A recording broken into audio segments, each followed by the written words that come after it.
Folks, welcome to the postgame. Tom Bednar with head swimming coach for men's and women's, Robert Geekin. Robert, your first Limestone Invitational here.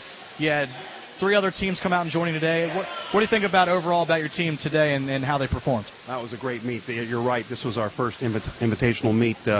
We have a total of 4 teams. We were hoping for a 5th team, and the uniqueness of this particular meet was that it was all the teams all the teams in Conference Carolinas that support swimming.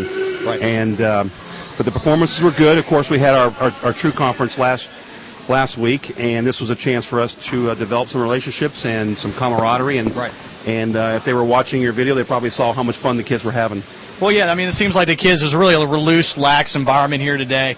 But, of course, you got the NCAA championships coming up. Yep. Do you have any swimmers that will be represented, and you want to talk about them a little bit? I do. I have Lance Armstrong, who qualified in the 100 freestyle, and then he got also the ability to swim in the 50 and the 200 because he had B cuts. Right. So he'll be swimming 3 events in about 10 days in San Antonio, Texas. This will be his first trip to the Nationals. He is currently seated 5th, so right. we hope big things. Team's done pretty well. We even did really well on a recent polling, a statistical poll, so we're pretty happy about our team situation with our men's as well. Well, that's good, and for I guess the rest of the swimmers now that are really done with their season, what's the game plan for them? You're going to give them a little bit of time off to focus on grades, or what are you going to have with them? Yeah, exactly. It's time for them to be students now. They right. they arrived here in August, and next thing you know, they're in the pool and they're training, and some of them don't know what to do themselves right now, but they're finding ways. But clearly, they need to make sure that now that they get a chance to be regular students for a few weeks. We'll do some off-season training in a few weeks as well, to the end of our school year.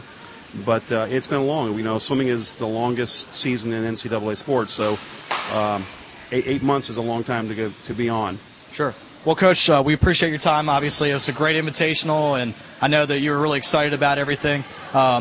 Is there anybody you want to say hi to that might be watching the broadcast before we conclude today? Well, I would like to say not hi, but to my aunt who's actually in illness right now. But and I'd like to shout out to that if I could to my Aunt Judy, and anybody else who's been watching out there. Thank you for tuning in.